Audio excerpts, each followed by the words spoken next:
In this paper, I will theorize the rise of rabbinic culture in terms of culture cognitive evolution based on Merlin Donald's theory of the three stages of the evolution of human cultural cognition, laid out in his 1991 book, Origins of the Modern Mind. The scale on which Donald works is the scale of human evolution, hundreds of thousands and even millions of years. He is looking into pre-sapiens and even pre-hominid periods.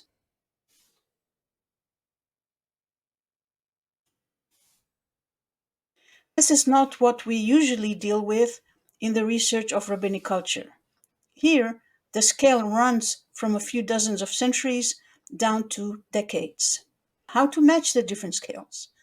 How to relate the information from each field to the other?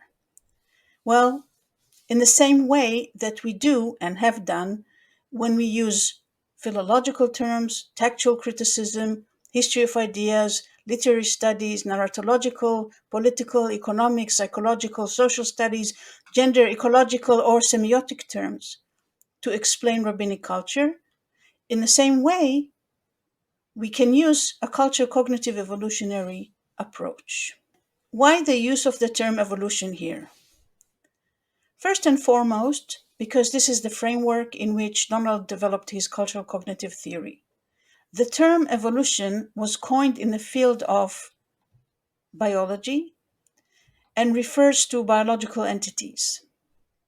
Evolution talks about changes in biological populations that happen over generations and become hereditary. It is driven by adaptation and ends up sustaining life of individual, which eventually supports the survival of the species. Why the use of the term evolution here?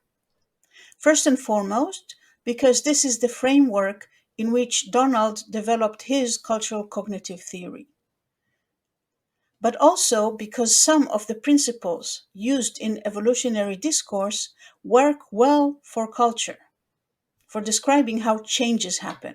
For example, changes do not happen ex nihilo in culture, just as in biology, but in the most part, they are a quality that already exists in the organism but is enhanced or elaborated. Also, changes ratchet one on top of the other. So earlier forms have a potential to reappear in one manner or another in later stages. True for biology and for culture. And lastly, the hereditary nature can be metaphorized, now it's a metaphor, in the cultural process of institutionalization, a process which anchors changes in a social structure in such a way that they persist even when the original circumstances for creating them change. When using the term rabbinic culture, I refer to a culture that begins in Judaic circles of the last centuries of the first millennium BCE, that is, circles that have the Hebrew Bible in whatever form of its formation as a holy text, and that settled around the formulation of halakha, Jewish law, which is its core cultural practice even before the term was coined, as one and the same as the holy text, combining the two by a process of interpretation called midrash in the context of what eventually was known as Beit Midrash, the study house. I relate to this as rabbinic culture, regardless of the social status of these halachic circles, be they sect-like or hegemony.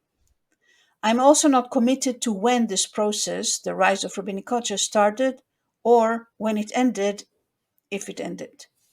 There are, however, accepted stations along the way. The Mishnah is certainly one of them, and then the Talmuds, the responsa genre, which looks to halakha as a leadership tool and as the central discourse of Jewish communities.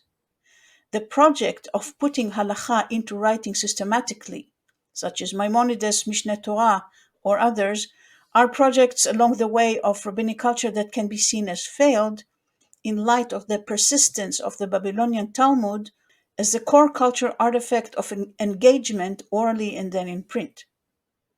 But regardless of which corpus won hegemony and why, the halachic way of organizing reality of a Jew is the marker of what I called here rabbinic culture. I will first describe shortly Donald's stages of the evolution of human cognition, the mimetic, mythic, and theoretic cognitive strategies, and their cognate cultures. I will then tell about the basic rabbinic activity, the midrash, the activity of interpreting the holy text in a particular manner, as a derivative of a universal human activity of creating culture, as described in the decoupling theory of Barend van Hoosden. And I will then talk about rabbinic culture as emerging from the transition from mythic type culture to theoretic one, a transition which is seen in the new way of organizing reality, the halachic way.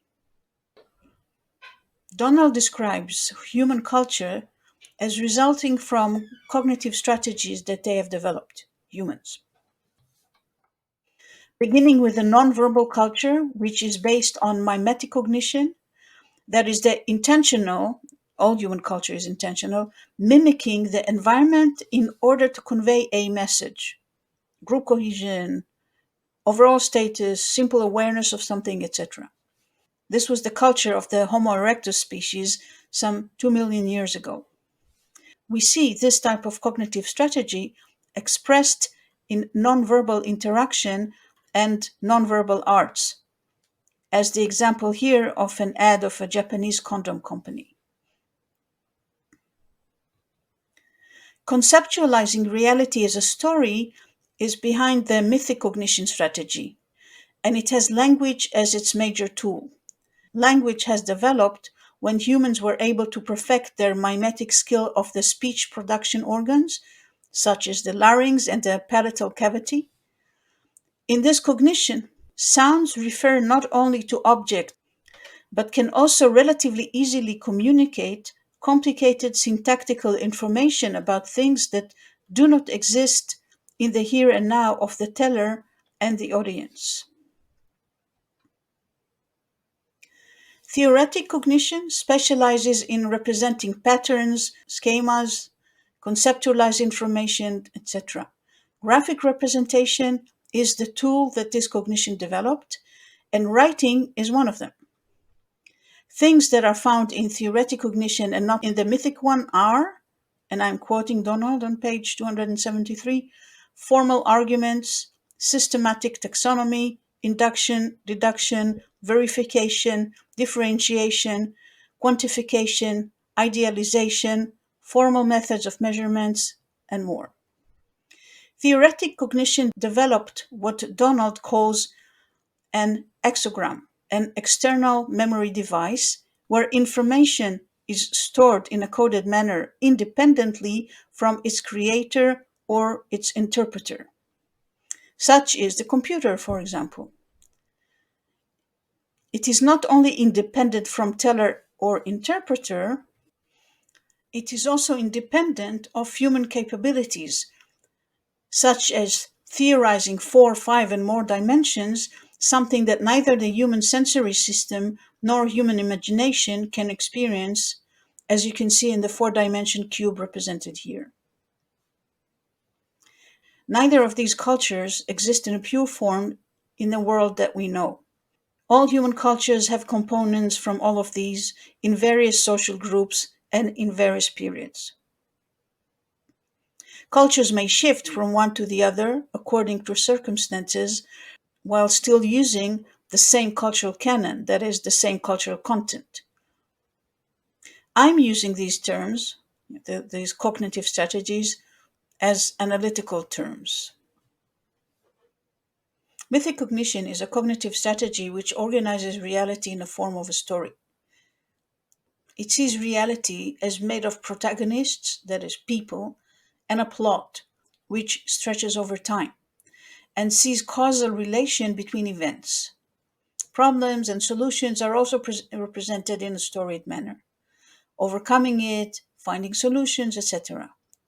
This conceptualization of reality has developed language as its major tool, and both the conceptualization as well as the tool entail human face to face interaction. A plot is always about a protagonist, be they human or personified entities, and the tool, language, is closely related to a person, as a teller, imaginary or not, is always behind the words. Similarly, the authority of mythic knowledge depends on the authority of the teller of the content. The Hebrew Bible, overall, is in a form of a story or stories. There are other text types in it, such as poems, lists, etc., but it is structured overall as a story, and some of the other types are embedded in the stories.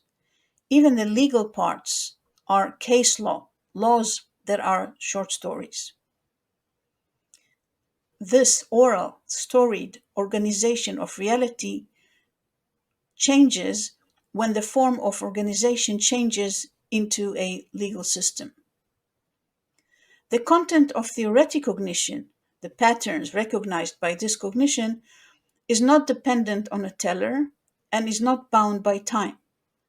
It is information given en masse that holds true regardless of who is telling it or who is deciphering it.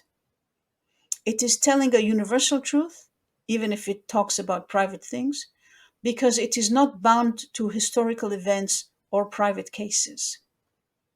A legal system is more theoretic in nature when it is not case based, but tries to extract principles.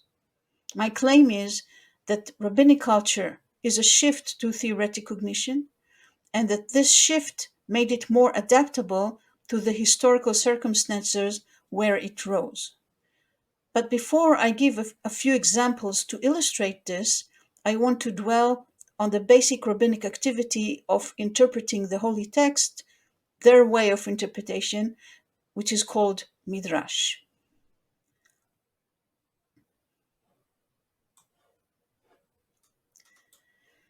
I will briefly refer now to the process by which the brain perceives reality. This model of how the brain works is called the predictive brain. It describes that an adult brain, that is not someone in the process of learning or socialization, deciphers what is in front of it on the basis of only a fraction of sensory information coming in. The deciphering is largely based on the memory, on past experience, on the summary of similar sensory input and circumstances from the past. So when I'm in a supermarket and I see something long and green from the corner of my eye, I already know that it is a cucumber even before I take a good look at the object and absorb all the details. Based on the predictive way in which the brain works, I want to relate to the cognitive process of endowing reality with meaning, which is the basis of culture, the process of creating the semiosphere.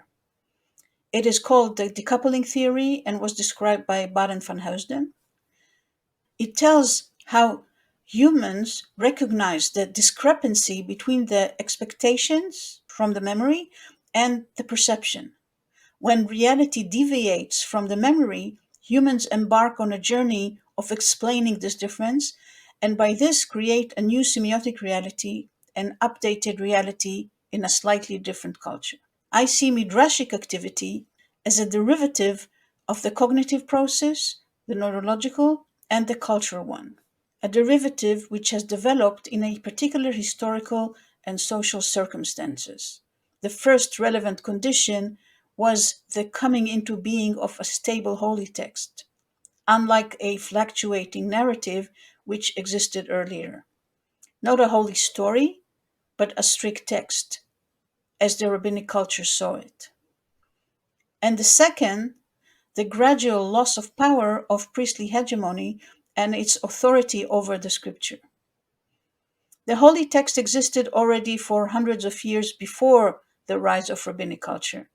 And indeed, we see social groups relating to it in various forms of interpretation, but the insistence on the text and not on the story characterizes rabbinic culture. The fall from power or change of authority of the priestly group was also gradual and did not start and end with the destruction of the temple, of course. But the combination of weakened cultural authority and a stable holy text enabled the social group of the rabbis to claim authority by subordinating the holy text to their version of the culture, while respecting both the holy text as well as the group's reality. There are other important characteristics to this culture, such as a good level of inclusiveness, etc. But what I want to emphasize here is that the process of blending the holy text with the social norms, and this is something earlier scholars have said already, the process itself is not new. It is, in fact, the usual way of creating culture, and it is the incentive for the midrashic move. It is then within this process that we can start looking into the specific rhetoric, poetic, or various hermeneutic techniques developed for the purpose of pre-rabbinic and rabbinic culture. So the culture cognitive approach explains the incentive for doing the midrash as one set of poetic techniques that has developed in particular historical circumstances. In order to combine the cultural cognitive with the historical, I introduce here a distinction which uses terms we know from the study of metaphors, source and target domain, and to talk about the source and target domains of midrash, whereas a typical target domain of rabbinic midrash is halacha. So here are three short examples to illustrate the rabbinic transition from the mythic to the theoretic organization of reality. The first is a very famous story from the Babylonian Talmud with Tannaitic rabbis as protagonists. The story is here illustrated in a lovely video posted on YouTube by the Bim Bam channel. The discussion is about whether a certain type of oven becomes defiled or not, a very practical question typical of halacha. The rabbis debate the answer. Rabbi Eliezer pronounces the oven pure, and the rest of the rabbis that it is defiled.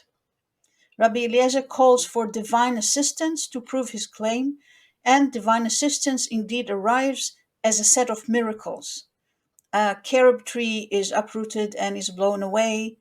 The water in the aqueduct begins to flow backwards, and the walls of the study house begin to fall over.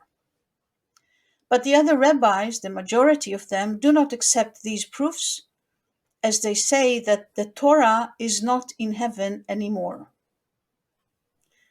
This entails that divine intervention is not a decisive argument in a debate about it, about halacha, which is the Torah according to rabbinic culture. The Torah, as the rabbis represent it here, has now become an independent artifact that needs a human mind to endow it with meaning, to interpret it. Even its author has no right on it anymore. We almost get the feeling that the sages read Donald's words about the external memory device as typical for theoretic cognition.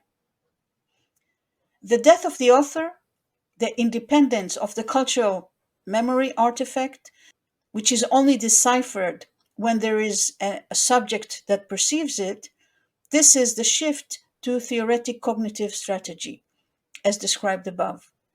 And in the case of the rabbis, as Boyaring analysis of the story shows, not to the individual, but to the social group, the majority of rabbis, as the decipherer.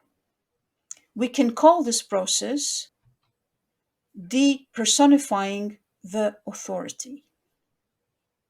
The rabbis anchored their legal system in the scripture, in the holy text, and based this anchoring on characteristic ways of interpretation, the midrash. There are two major schools of midrash, which, as Rosenzweig nicely formulated, reflect two different attitudes toward the text. The main difference between the two is that Rabbi Ishmael's school understands the text by looking at the context of what is said and in similar cases. Overall, it relates to the story in the text and sees its language as a normative language, which means that it could sometimes be repetitive or embellished. The school of Rabbi Akiva, on the other hand, maximizes every little deviation in the language, real or imagined, every repetition, every additional preposition, and such like, as an object of elaborate interpretation, so that the text can accommodate many new ideas that cannot be seen there originally. Here is a very short example using Rosenzweig from his recent book. It is with regard to the festival of the booths. The scripture says in Leviticus 23:42, "You shall dwell in booths 7 days. All that are homeborn in Israel shall dwell in booths." It was the rabbinic custom, which was accepted by the two schools, that women were exempt from this halacha, from this halachic custom. They don't have to dwell in the booths for 7 days. The difference between the schools is in how each of them argues this rabbinic custom to be based on the scripture. The school of Ishmael says that it is obvious that women are exempt, since every time the scripture talks about homeborn, it talks about men only. So here also the text must be referring to men only. This conclusion is based on trying to understand what the text wants to say based on other places in the text and similar contexts. The school of Akiva argues this rule by saying that the fact that we find in the scripture the definite article the in the homeborn entails that women are exempt. If you find this argument difficult to follow, this is also the case in the original Hebrew. Deconstructing the text, or atomizing it, as Rosenzweig calls it, and relating to the individual component as source for meaning making, paradoxically makes the text more sustainable as a holy text, more flexible, because the further in time the rabbinic culture is from the culture of the holy text, the bigger the gap is between the two, and therefore harder to bridge the gap. The atomizing attitude makes the text more malleable and therefore easier to reconcile with the later culture. And indeed, Rabbi Akiva's school gained dominance in rabbinic culture. But the price, so to speak, that had to be paid for it is the destorying of the text. When the story units are no longer the preferred units, the meaning of the story is altered and could sometimes be lost. Legal systems did not start with the rabbis, of course, and did not end with them. Rabbinic culture emerges under the Roman Empire with its elaborate legalistic system, and it is in relation to the Roman system, that the rabbis developed their particular one, as the work of Dorman very nicely shows. Mishnah is the earliest text that we have of rabbinic legal system, and the Mishnah itself testifies to the existence of earlier systems. Not surprisingly, the Mishnah follows the Akivian school, as it goes hand in hand with giving up the story as the course discourse in order to subject the story to proving the halacha. More than the actual details of how the law is being learned from the Torah, the important cultural change is in the organization of reality around the legal discourse. The Mishnah is a text from the early centuries of the Common Era, which is organized in order to regulate the various domains of life activities, both private and public. It includes both relevant regulations in the individual, family, and social domains, as well as regulations which are less relevant at the time of its composition, such as laws about sacrifice in the now destroyed temple. The Mishnah does not cover everything, of course, but the importance is in the structure of this cultural knowledge and its claim for totality. The content of the cultural knowledge is no longer the model behavior of ancestors and the negotiation with the personalities in the story. It is the halakha which even the forefathers followed. There are, of course, stories in halachic literature. Sometimes they are there to illustrate a principle to be learned. Other stories are about the Beit Midrash life and its heroes, the great rabbis, and their students. These are stories which reaffirm the weighty authority that the institution of Beit Midrash assigns to itself. This authority was eventually accepted by the majority of Jewish societies. It is, of course, historical circumstances which enabled the development of this cultural artifact, halacha. There is no denying of this. But adaptability and sustainability of the culture came with a shift to theoretic culture, in the case of the rabbis, while other solutions were also found by other groups in a close period and geographical location to the rabbis. Regulations, as it is not strictly legalism, as a principle of organizing reality, is thus the version of theoretical cultural cognition which the rabbis exhibit. We looked at three aspects that made rabbinic culture more theoretic than mythic: the depersonification of authority, the destorying of the holy text, and the regulatory organization of reality. Rabbinic legal texts are not a product of pure theoretic cognition. They are not robotic. On the contrary, they are famous for being attentive to human nature, and it is this, perhaps, that makes them so attractive to their learners. However, the move to organize reality as a set of proper conduct to which people have to adapt themselves in order to be part of the group is of a theoretic nature, and it follows a similar logic bureaucracy has and other dehumanized institutions. Albeit for the society that followed it, this system proved adaptable in circumstances where the ethnic story and invented traditions of kinship were not readily available.